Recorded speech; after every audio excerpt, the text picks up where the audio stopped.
Welcome my dear students, कैसे हैं आप सब लोग। मैं हूं आपका दोस्त नितिन और हम लोग आज डिस्कस करने वाले हैं कुछ ऐसे पॉइंट्स जो हमारे बच्चे कमेंट्स में भेजते रहते हैं कि सर 12th के बाद क्या करें, आखिर हम ये कोर्स क्यों करें, वो वाला कोर्स क्यों करें, सीए क्यों करें, सीएस क्यों करें, बीकॉम क्यों करें, बीए क्यों ना करें, बीएससी साइंस क्यों ना करें, बीए फाइनेंस क्यों ना करें, एमए क्यों ना करें, क्या क्या कोर्सेज होते हैं।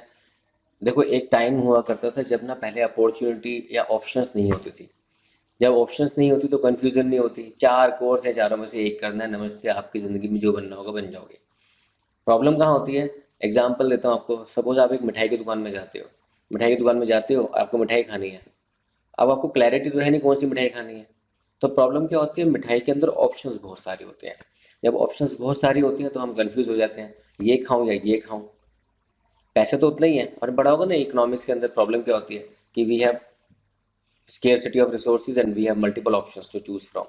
तो जब मल्टीपल ऑप्शंस होते हैं तो हमें समझ नहीं आता हमें जाना कहाँ पे है। तो आज से मैं कोशिश कर रहा हूँ कि टाइम टू टाइम, क्योंकि अभी टाइम नहीं मिलता है बहुत चीज़ें करने का, तो एटलीस्ट वो जो मैं कर सकता हूँ जल्दी से आपके संग डिस्कशन कर सकता हूँ। तो क्वेश्चन उठता है कि सर अलग अलग कोर्सेज के बारे में जानकारी दीजिए कि 12th के बाद हम जो कोर्सेज कर सकते हैं या ग्रेजुएशन के बाद कर सकते हैं। तो उसमें से मोस्ट पॉपुलर कोर्स हमारे कॉमर्स स्टूडेंट्स के लिए आता है, दैट इज कॉल्ड सी ए। सी ए का मतलब क्या होती है? कंप्लीट ऐश, है ना। नहीं नहीं, chartered accountancy. ICAI, institute of chartered accountancy of India के साथ ये हमारा रेगुलेटेड कोर्स होता है, that is called chartered accountancy. और इसके बारे में हम जानते हैं कि इसके अंदर हमें क्यों पढ़ना है, आखिर ये why chartered accountancy is required. पहली बात तो आपका अगर अकाउंटिंग में इंटरेस्ट है, अगर आप अकाउंटेंसी कर चुके हैं, 12th तक आते आते शायद आपको समझ आ गया होगा, 12th कंप्लीट करते करते, कि मुझे अकाउंटेंसी में आगे करियर बनाना है या नहीं बनाना। कई बार तो फैमिली बिजनेस होता है, कई लोग की सारी फैमिली में लोग सीए होते हैं तो बच्चे भी सीए करते हैं, तो वो वहाँ से क्लैरिटी है कि क्यों बनना है। लेकिन कुछ बच्चे हैं मुझ जैसे जिनको नहीं पता था, मेरी फैमिली में कोई भी कॉमर्स से नहीं था, तो मैं भी सीए नहीं हूँ, लेकिन मैं आपको हेल्प करने की कोशिश कर रहा हूँ। मैं तो कॉलेज में लेक्चरर हूँ तो मुझे पता है कि मैंने क्या क्या पढ़ाई करी है, अलग है वो, सीए नहीं करा मैंने।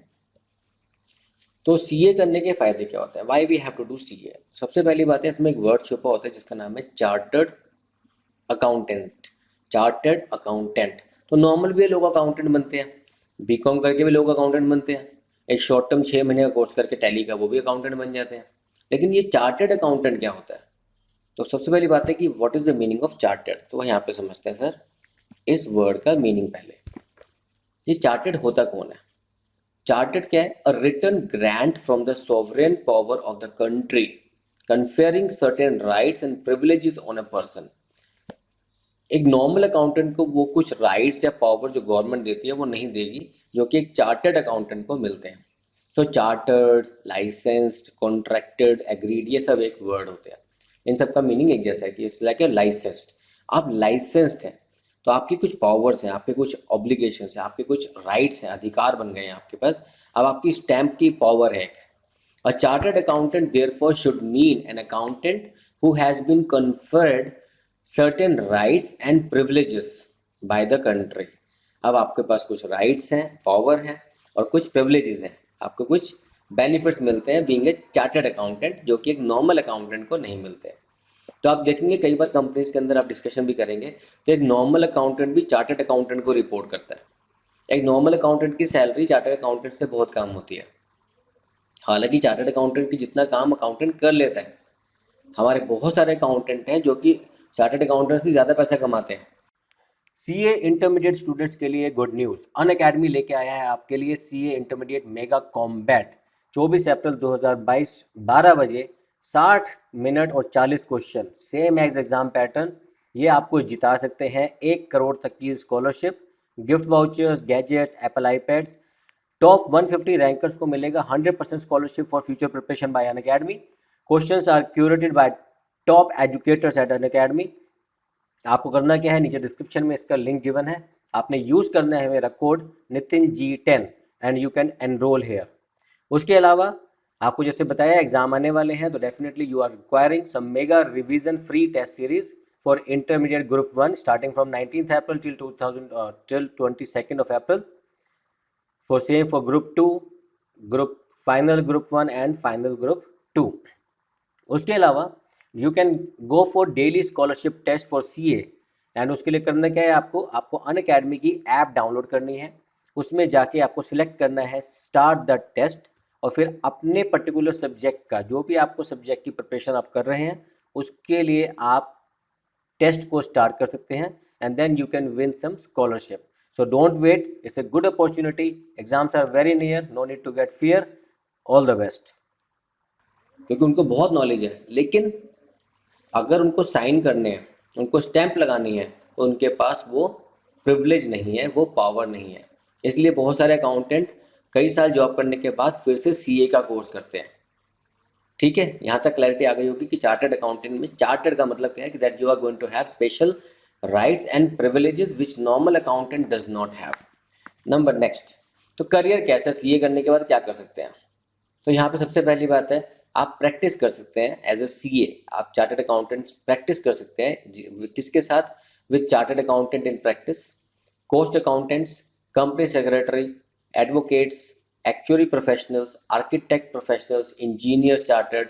मतलब आप चाहें तो किसी भी फर्म के साथ या खुद के साथ प्रैक्टिस कर सकते हैं एज ए चार्टर्ड अकाउंटेंट, कि आप उनके अकाउंट्स को भी चेक करेंगे, उनके वेरिफिकेशन भी करेंगे, उनकी हेल्प करेंगे, उनको स्टैम्प देंगे, अपनी पावर उनके लिए यूज़ कर सकते हैं. Next, you can become a tax consultant. You can get into taxation consultancy. आपको पता है कि दुनिया में सबसे बड़ा दुनिया का सारी दुनिया का सबसे बड़ा ड्रामा क्या है. सबको ये नहीं पता कि हमें टैक्स कैसे कंप्यूट करते हैं. आपको यकीन दिलाता हूँ आप भी कहोगे सर कैसी बातें कर रहे हो, लेकिन मजाक की बात नहीं है. मेरा लेवल ऑफ इनकम कभी बहुत पहले 2001 में आई स्टार्टेड माई करियर. तो 2002 में मैंने first time tax return file किया. तब मेरी इनकम कोई मुश्किल से होगी, कोई 10,000 रुपये के आसपास इनकम होगी मेरी. तो उस समय मैंने जब अपना करियर शुरू किया, तो उस समय मैं अपने चार्टर्ड अकाउंटेंट के पास गया और उसको बोला मैंने कि मुझे अपना टैक्स रिटर्न फाइल करना है. तो he was a tax consultant. तो मैंने जब उसको अपने रिटर्न फाइल करे, तो 10,000 की इनकम पे क्या रिटर्न फाइल होता होगा. एंड ही आस्क्ड मी, ठीक है, give me a cheque of 2000. मैं 2,000 रुपये का चेक दिया उसको. अब मुझे नहीं पता किस सेंस में, लेकिन मैंने दिया क्योंकि वो चार्टर्ड अकाउंटेंट है. लेकिन आज की डेट में मेरी इनकम बहुत ज़्यादा है, लेकिन मैं पूरे साल का रिटर्न का फाइल जब करता हूँ तो 300 रुपये देता हूँ. लेकिन अब मैं ये नहीं कह रहा कि चार्टर्ड अकाउंटेंट की वैल्यू नहीं कह रहा, मैं ये कह रहा हूँ कि चार्टर्ड अकाउंटेंट होने के फायदे क्या हैं, कि आप नॉर्मल से ज़्यादा पैसे चार्ज कर सकते हो. जस्ट लाइक कि आप नॉर्मल जगह बर्गर खा रहे हो या मैकडोनल्ड में बर्गर खा रहे हो, तो चार्टर्ड अकाउंटेंट वो मैकडोनल्ड बर्गर है.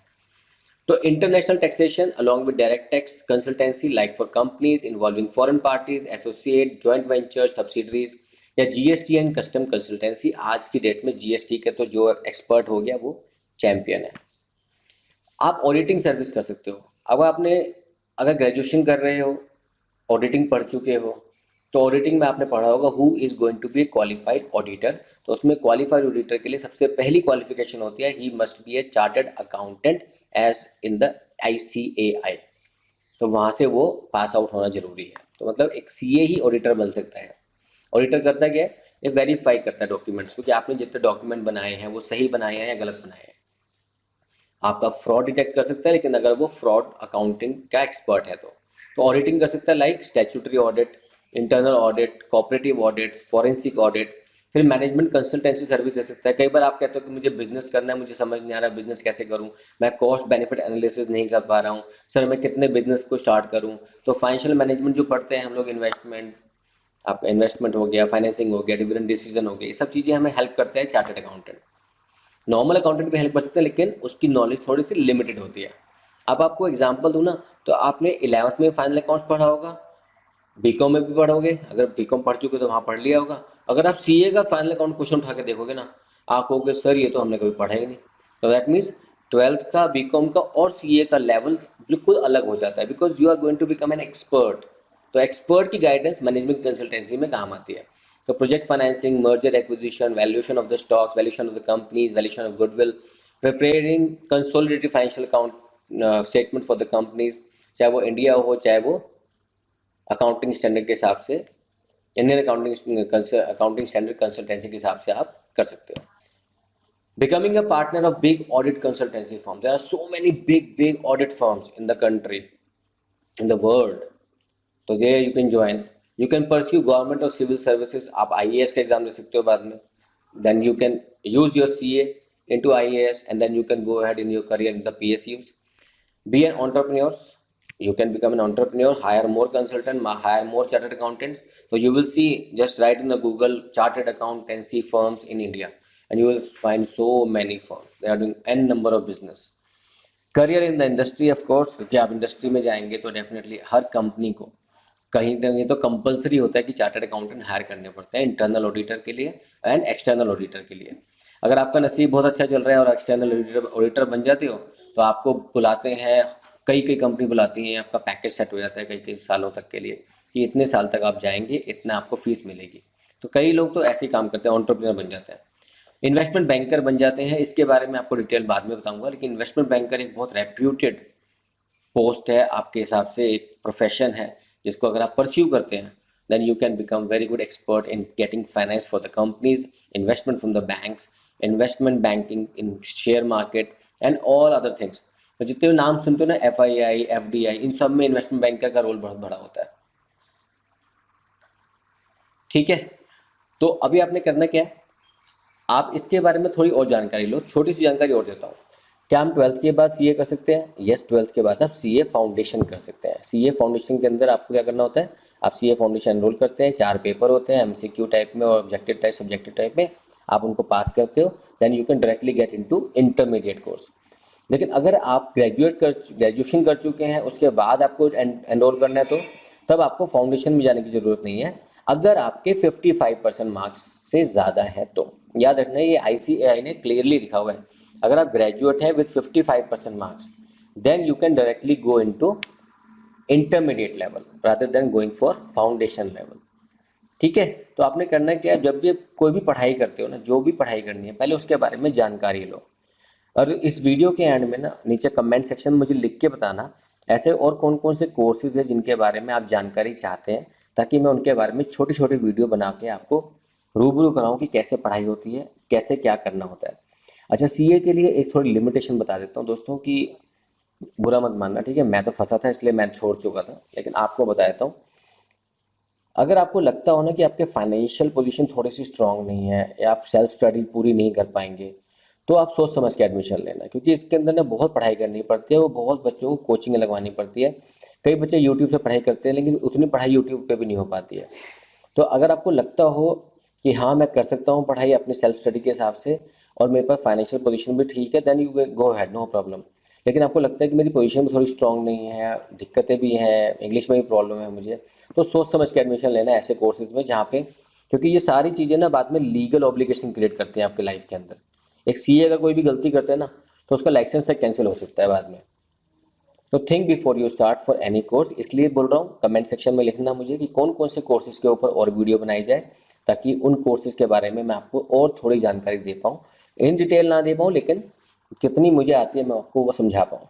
ऑलराइट, तो अभी आपने क्या करना है, ये सारी वीडियो को अपने दोस्तों को शेयर करो, सब्सक्राइब करो चैनल को और लाइक दबा दिया करो। आजकल लाइक का बड़ा मुझे लालच आ गया है, थोड़ा लाइक देते हैं, तो लाइक दोगे तो मुझे लगता है कि हाँ बच्चे मुझसे पढ़ रहे हैं।